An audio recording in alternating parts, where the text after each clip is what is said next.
A nice, clean promise that 1 unit of their money will always be worth exactly this much of something solid. $1 equals 1/35th of an ounce of gold. 1 pound equals so many dollars. 1 franc, 1 yen, all neatly nailed in place. No drama, no chaos, no guessing. And for a quarter of a century after World War II, the world believed that promise. The Bretton Woods system said currencies don't float. They're pegged, fixed, stable, safe. Until one Sunday evening in August 1971, the most important peg on earth snapped on live television. The dollar-gold link was severed, the entire system fell apart, and suddenly the pegs that never floated. Bretton Woods. Breakup. Pegs don't float. Until they do. Every empire, every central banker, every finance minister tells the same comforting story. We've built a stable system. The value is guaranteed. You can trust the peg. And for a while, it looks true. The numbers barely move. Exchange rates sleep like tranquilized animals. Trade flows. Politicians smile. But under that still surface, arithmetic is always ticking. And arithmetic doesn't care about promises. To understand how a world built on fixed exchange rates slid into a universe of floating currencies, we have to go back to the moment the blueprint was drawn, when the ruins of one global system gave birth to another. It's July 1944. The Second World War is still raging, but the end is finally visible on the horizon. At a secluded resort in Bretton Woods, New Hampshire, delegates from 44 allied nations gather to do something almost impossible: design a new monetary order before the old one has even finished collapsing. They've seen what happens when currencies become weapons, when countries devalue against each other, when competitive chaos turns trade into a knife fight. The Great Depression, beggar thy neighbor devaluations, tariffs, the gold standard collapse of the 1930s, those memories are still raw. They want stability without the suffocating rigidity of the old gold standard. They want cooperation without handing total power to any single empire. They want a system that lets countries rebuild, trade, and grow without constantly blowing up their own currencies. On paper, the solution they craft looks elegant. The United States dollar will sit at the center of the system, anchored to gold at $35 per ounce. Other countries will peg their currencies to the dollar, promising to keep their exchange rates within a narrow band. If a currency drifts too far, its central bank steps in, buying or selling its own money, nudging it back like a shepherd dog herding a stray sheep toward the flock. Gold sits at the top. The dollar sits just below it, and every other currency pins itself to the dollar. To ordinary citizens, it looks simple. 1 pound equals this many dollars, 1 franc equals that many, and the dollar equals $35 per ounce of gold. No guessing, no wild swings. No waking up to find your savings cut in half by a nighttime devaluation. Why did the world trust this? Because in 1944, the United States was the only major economy left standing. Europe lay in ruins. Japan's cities were burned. Industrial capacity abroad had been destroyed, but American factories were intact and humming. And hidden in vaults at Fort Knox and elsewhere sat the decisive fact: the United States held more than half of the world's official gold reserves. The message was clear. If any country could credibly promise to redeem its currency for gold at a fixed rate, it was the United States. So the architecture of the post-war order rested on one idea. The dollar was as good as gold, and everything else was as good as the dollar. At first, the system did exactly what it was supposed to do. American dollars flowed out in the form of reconstruction aid, military spending, and investment. Europe and Japan used those dollars to import machinery, food, and fuel. Central banks rebuilt their reserves. Exchange rates settled into their bands. After decades of chaos, the global monetary map looked neat again. But beneath that apparent calm, a quiet contradiction was already forming. A crack poured into the concrete at the moment it was set. For Bretton Woods to work, the world needed dollars. Dollars to settle trade. Dollars to hold as reserves. Dollars to lend, borrow, and price commodities. The United States had to export not just goods, but its own money. That meant the United States had to run deficits with the rest of the world. More dollars going out than coming in. More claims on American gold piling up in foreign hands. And that created a problem no speech could fix.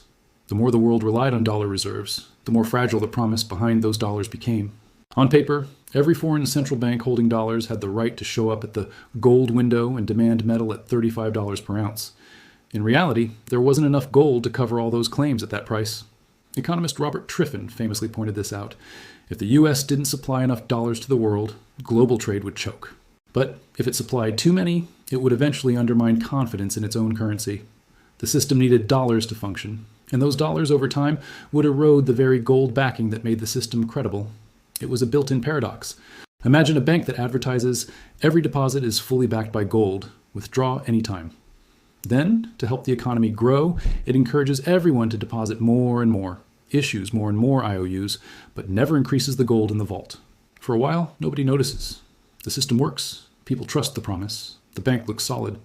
But behind the scenes, a simple ratio is changing. Claims are rising faster than reserves. The system has quietly shifted from fully backed to backed as long as not everyone asks at once. That's what Bretton Woods became. During the 1950s, confidence still outweighed arithmetic. The US was dominant. European currencies were weak. The idea that anyone would seriously question the dollar's link to gold seemed almost ridiculous. By the 1960s, math was harder to ignore. The United States was now waging an expensive war in Vietnam, while also launching ambitious domestic programs at home. Deficits grew, inflation crept upward, dollars poured overseas to pay for bases, aid, and imports. Foreign central banks stacked those dollars in their reserves like chips at a casino table. Some of them started wondering how many chips the house could actually cash. As the decade went on, the total number of dollars held abroad began to approach and then exceed the value of U.S. gold at the official price. On paper, the promise still stood. In practice, everyone could see the mismatch. Markets did what markets always do when a promise looks shaky. They began to test it. Demand for physical gold increased. The price wanted to rise above $35. To hold the line, the United States and several European partners created the London Gold Pool in 1961. The idea was simple. Central banks would coordinate to sell gold into the market whenever the price tried to climb, capped at the official level. When pressure eased, they'd buy some back. For a few years, it worked like an elaborate stage performance. Whenever the spotlights of speculation got too bright, the actors in the wings rushed out with more gold to reassure the audience. Everything is fine, the peg is solid, the show goes on. But the underlying plot hadn't changed. More and more dollars abroad. A fixed amount of gold, an ever-widening gap between the story and the balance sheet. By the late 1960s, cracks were no longer theoretical. France, under President Charles de Gaulle, openly criticized what he called the exorbitant privilege of the dollar, the ability of the United States to pay the world with its own paper promises, while others had to earn, borrow, or hold them. France began converting dollars into gold and shipping metal home. It was a vote of no confidence broadcast in slow motion.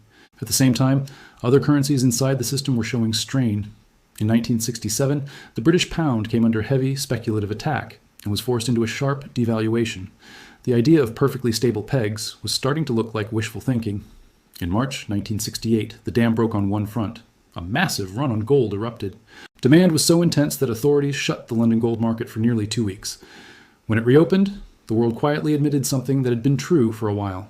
There was no longer just one meaningful gold price. Officially, central banks still pretended that gold was worth $35 per ounce in their transactions. In the open market, the price was free to rise and fall. A two-tier system emerged. One price for governments, another for everyone else. That was the moment the peg fractured in spirit, even if not yet in name. You can close markets. You can create special arrangements. You can invent new categories of official versus unofficial prices. But every workaround is a confession.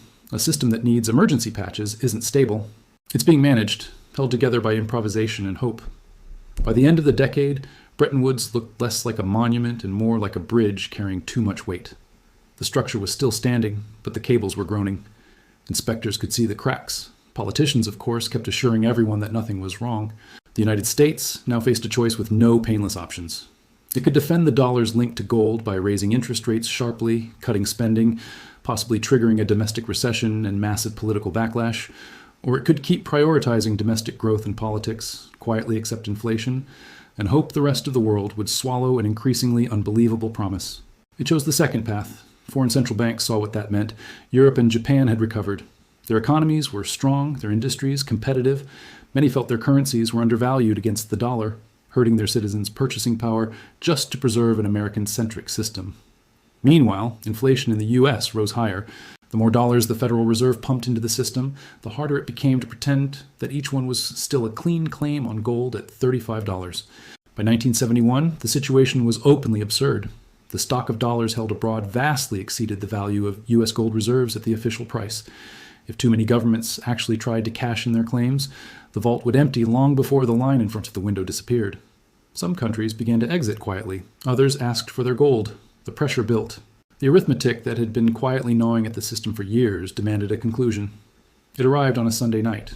On August 15, 1971, President Richard Nixon appeared on television.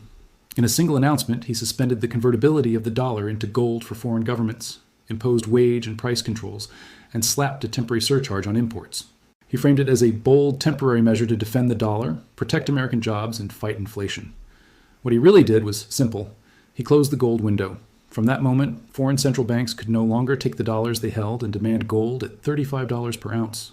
The linchpin of Bretton Woods, the promise that made all the other promises believable, was gone. The most important peg on earth had just admitted in front of the whole world that it could no longer hold. Pegs don't float, until they do. And when they do, they seldom drift gently. They snap. Even then, the story didn't end overnight. There was still an instinct to patch, to pretend, to delay the obituary. A few months later, major economies met at the Smithsonian Institution to hammer out a new deal. They agreed to adjust exchange rates, devalue the dollar slightly, widen the permitted bands, and declare victory. The headline was that the fixed-rate system had been saved with minor surgery. But surgery can't save a patient whose organs are already failing. It can only buy time. The underlying problem, too many dollars, too little faith in their gold backing, and diverging national priorities, remained untouched. Inflation continued. Pressure returned. Speculators pushed again. By early 1973, the illusion was unsustainable. Major currencies were repeatedly forced to the edge of their bands. Intervention became constant, exhausting, and increasingly pointless. One by one, governments stopped pretending. They let their currencies float. They allowed the market, rather than a conference room agreement, to decide exchange rates. What had been unthinkable in 1944 became reality in 1973. The core countries of the system abandoned fixed pegs and accepted a world of floating rates. The Bretton Woods era was over. The breakup didn't just change how exchange rates moved, it changed what money meant. Under Bretton Woods, money at the top of the pyramid was ultimately a claim on gold. After the Nixon shock and the final collapse of fixed rates, money became a claim on nothing more than the credibility of the issuing government and the confidence of the market. Instead of asking, how much gold backs this currency? The world learned to ask, do we believe this central bank? Do we believe this government will protect the value of this paper? For the United States, the collapse of the peg came with an unexpected side effect. It cemented the dollar's role in a new way. Oil contracts, global loans, and reserves continued to be denominated in dollars, even though the metal behind them had disappeared. The dollar was no longer as good as gold. It was something more abstract, and in some ways more powerful. The central operating system of a floating rate world. For other countries, the lesson was more sobering. Pegs can offer stability, but that stability is rented, not owned. If you peg your currency to someone else's, you borrow their credibility and their policy decisions. You gain predictability until their choices and your needs diverge. And when that gap grows too wide, something has to give. Bretton Woods is the grand global version of a pattern that has repeated in smaller ways ever since. Governments have tried to fix their currencies inside European exchange rate mechanisms, only to be forced out by speculative attacks. They've tied themselves one-to-one to the dollar, as Argentina did in the 1990s, only to see the peg explode in crisis, wiping out savings and shattering the illusion of permanence. They've promised forever pegs to baskets of currencies, only to admit, under pressure, that forever meant until defending this becomes too painful. The story is always the same. The promise? Don't worry, this exchange rate is fixed. The reality? This exchange rate is fixed as long as markets believe it, and as long as we are willing and able to sacrifice everything necessary to defend it. Bretton Woods lasted as long as it did because, for a time, the fundamentals supported it. The U.S. was dominant, its gold stock was huge, its political power uncontested. Over time, those foundations eroded, but the promise stayed the same. A peg is stable on the surface and unstable underneath. You never see the tipping point on a calendar. It arrives as a moment of suddenly, after years of gradually. For Bretton Woods, that suddenly was August 1971. What survives when pegs break isn't the promise or the press conference. What survives are the underlying realities. Who controls real resources, who holds assets that don't vanish with a devaluation, who understands that a fixed number on a government chart is not the same thing as a fixed truth about value. Bretton Woods looked like the triumph of order over chaos, pegs, bands, parities, all neatly arranged. In the end, it proved something else, that stability in the monetary world is often a story we tell ourselves, held together by politics, perception, and habit. The numbers can be fixed, reality never is. Pegs don't float until they do. And when they finally rise off the bottom, when they're cut loose from the anchors they were never strong enough to bear. They show us what was really holding the system together all along. Not gold, not agreements, not signatures, but trust. Trust is powerful, but it is not infinite. If this gave you a new perspective, hit subscribe. History has the answers. I'll show you where to look.